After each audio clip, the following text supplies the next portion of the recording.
If you just would have kept your money in gold instead of dollars, it'd be easy, right? Because in 2005, the average price of a house was, I just was looking at this the other day, 2005, it took about, let me just make sure I'm right on this. I think I am. 800, yeah, it took about 800 ounces of gold to buy a house in 2005 with gold right around, call it $400 an ounce. 800 times 400 is $320,000.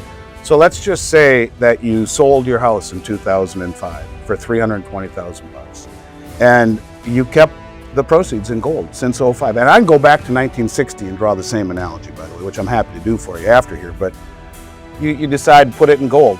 Everyone says you're a fool. Don't do it. There's better places to put it. Well, you put it in gold and you leave it there because gold has smoked the real estate market. It's our last shot. I'll tell you one thing, if Kamala Harris was president, this country would be completely and totally toast by now. It's our last shot to get back what this great country stood for. And we used to be the engine of innovation and manufacturing. We used to be revered. We used to not fight wars all around the world. We used to have a trade surplus. We used to be the envy of everyone, wanted our stocks that were at all-time highs in 1999 with a trade surplus. Since then, we have the largest debt in the history of civilization at almost 200 trillion when you factor in Medicaid, Medicare, Social Security, and government military pensions, which are all off balance sheet, which amount to about 175 trillion or more. A trillion seconds ago was 31,688 years ago. That's a trillion seconds. We are screwed to the nth degree if we don't do something. We are at the end of the rope. My mentor, Richard Russell, used to say that the Fed has two choices, inflate or default, period, inflate or die. They were that far down the road at that point. This was 15 years ago. Well, now I believe they found a third solution, and that is a soft default on the dollar, give up on it, because we have become so indebted, and bring back manufacturing. We cannot have our critical manufacturing for pharmaceuticals and microchips and aircraft and weaponry parts and all of this stuff that we're getting from all around the world. You know, you look at this new thing that Trump wants to do as an example. I mean, it's a very challenge. It's not easy. He wants to, in essence, print money through stablecoin issuance. For decades, the U.S. dollar's role as the world's reserve currency has been a blessing and a curse. While it fueled global trade dominance, it also hollowed out American manufacturing. Now, foreign nations are resisting U.S. treasuries, weary of our debt and geopolitical interventions. With interest rates historically suppressed, asset prices have inflated far beyond reality. If global holders dump U.S. debt, interest rates could skyrocket, triggering a cascade. Stocks, bonds, housing, even banks could crumble. To prevent catastrophe, some propose pegging long-term treasuries to gold and stabilizing short-term debt with digital assets. But this strategy risks global pushback. And through the treasury, and then reinvest in our infrastructure. Well, as the world reserve currency, can you really do that? Can you really print money to invest in your own country and then try and sell your products to the rest of the world who you expect to buy your treasuries? If I were those countries, no, I'm not buying your treasury. Absolutely not. Why would I? And so this is a situation where it's going to be hard no matter who's in office. But if you don't attempt to do this, ultimately we end up at a situation where the rest of the world no longer wants to hold our dollars or our treasuries, and they dump them. And that's the Great Reset right there, because the 30 years of suppressed interest rates have created distortions in asset prices, misallocations of capital and resources. And so as rates spike, because people dump dollars in treasuries because they're sick and tired of the way we've mismanaged the world reserve currency, the weaponization of the dollar, the wars that we're participating or funding in all around the world, et cetera. And when that tsunami of dollars and treasuries hit our shore, it results in hyperinflation. To compensate for the massive spike in inflation, rates have to go to the moon, which would blow up everything. Stocks, bonds, real estate, the banks and the insurance companies are all loaded with treasuries. It is the Great Reset. So short of that happening, You more or less soft default on the value of the dollar in order to peg the long end of the treasury in gold. You got the front end of the treasury covered with stable coins. That's why they're doing it. It's not because they're all into crypto. It's because that they need to get demand for that vacuum of vanishing demand that we see all around the world right now, where countries aren't buying treasuries anymore. And you keep rates low enough, you may have a shot at bringing back your manufacturing. You go away from that plan, there is no out. There is no option. We will never pay off our debt otherwise, never. We don't make anything anymore. We don't manufacture anything anymore.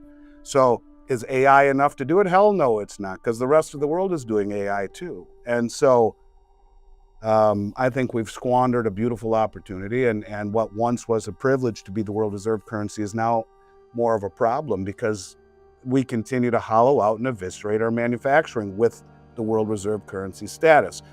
Around the world, central banks are quietly accumulating gold. The BRICS alliance has expanded its settlement systems, using gold as a backbone for cross-border trade. Even non-BRICS nations are exploring gold-backed frameworks, signaling a shift toward tangible value over paper promises. The U.S., meanwhile, risks losing trust after decades of currency weaponization, from sanctions to asset seizures.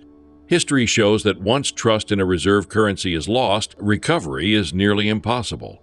A gold-linked system could provide a lifeline, but adopting it would mean admitting that the dollar alone can no longer guarantee global stability.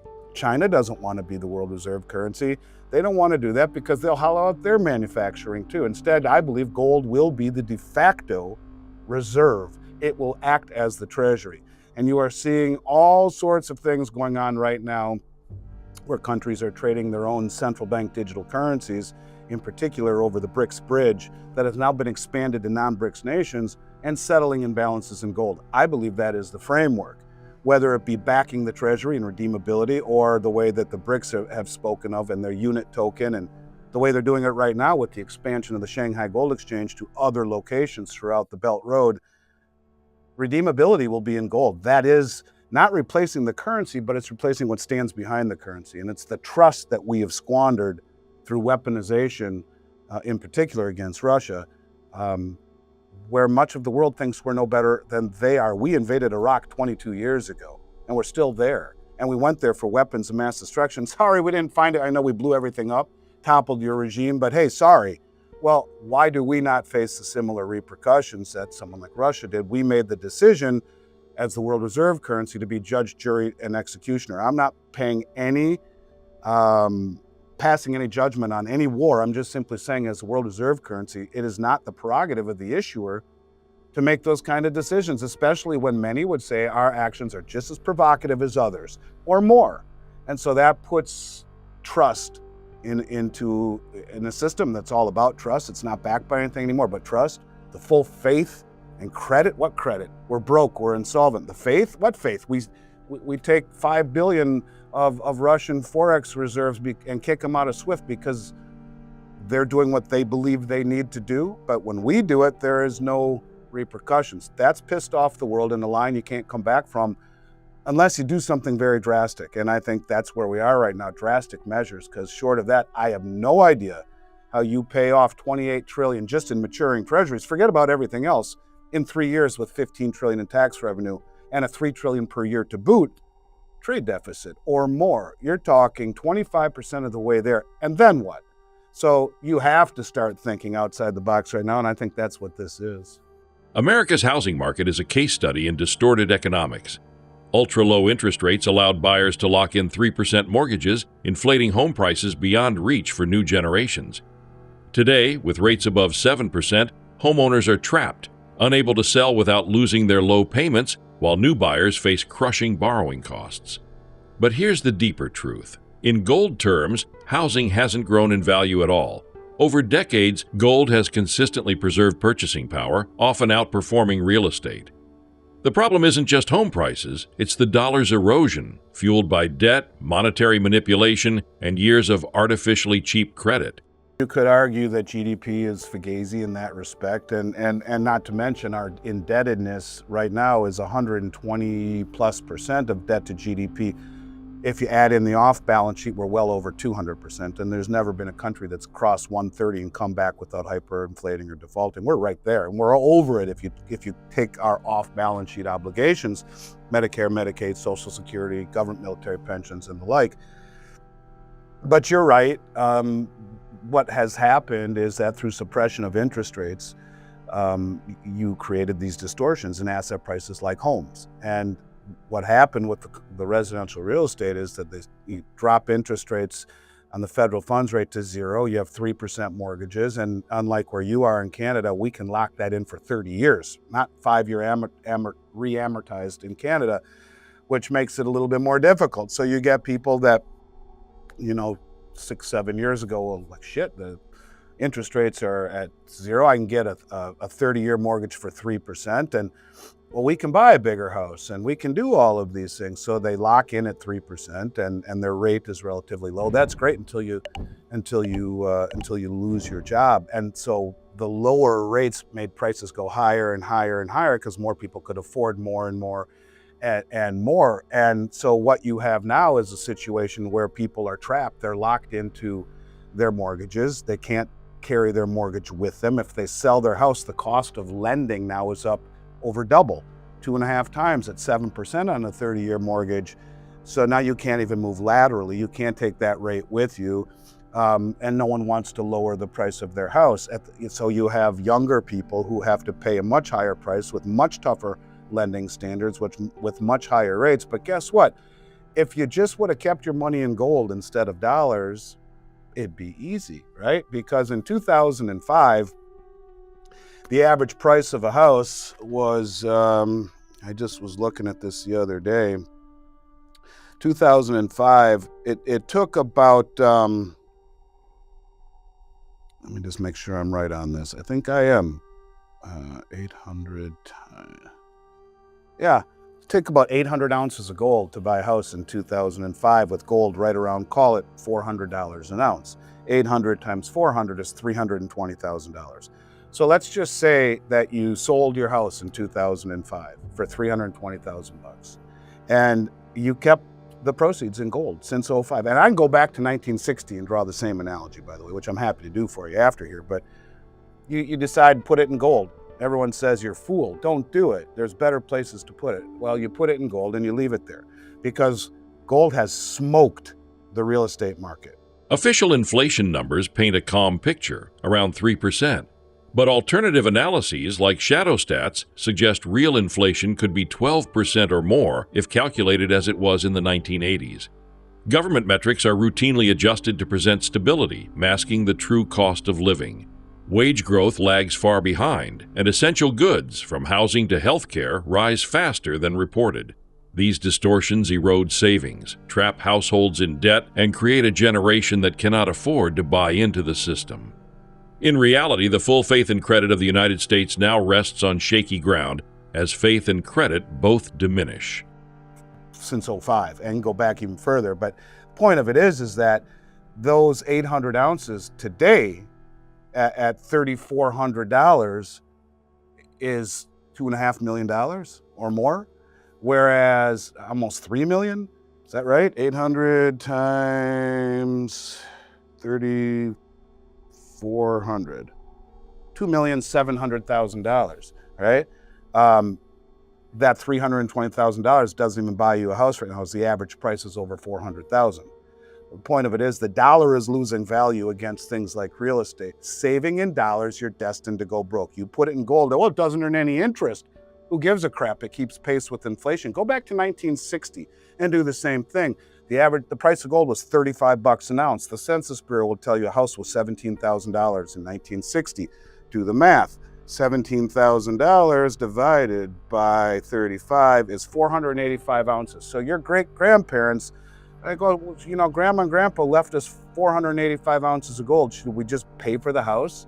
Or should we take out a $17,000 mortgage? They said, you know what, let's take out a mortgage.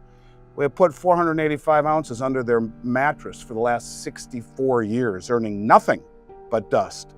And that $17,000, well, that wouldn't even buy you, all your furniture. It wouldn't even buy you a TV and a living room set and a dining room table.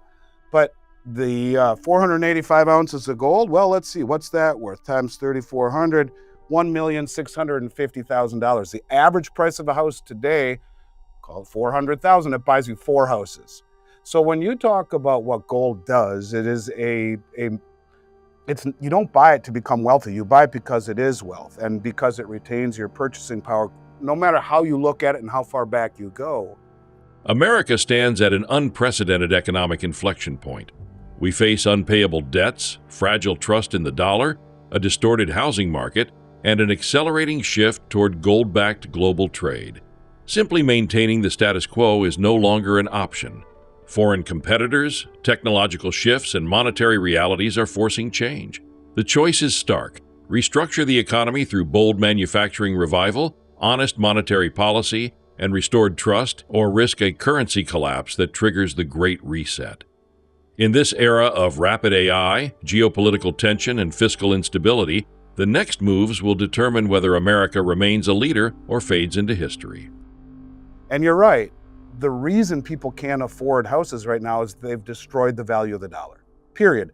And by messing with Mother Nature, by suppressing interest rates, you create massive distortions in economic realities. In asset prices, we don't know what real asset prices are. What is a house worth? I bought a house down here in Florida, and I got it in the middle of COVID, and I stole it, I think. But at 3% mortgage, it's worth X. What's it worth at 7? What's it worth at 10? How many people can buy it at 3? How many people can buy it at 7? How many people can buy it at 10? At 10, your mortgage is 3.5 times, 3 1/3 times higher than it is at 3. So who can do that? So the point of it is that they suppress interest rates. Interest rates should be a function of the market, not by a bunch of fat bankers who decide what the rates should be, 12 regional bankers that are detached from reality. So yeah, I think Tucker is right, and it isn't about GDP as much as it is the bigger picture. GDP is all of the statistics that come out of the BLS, which should just be the BS bullshit instead of the Bureau of Labor Statistics, they're all massaged and directed towards painting a picture, making the dollar seem stronger than it is, make inflation seem lower than it is.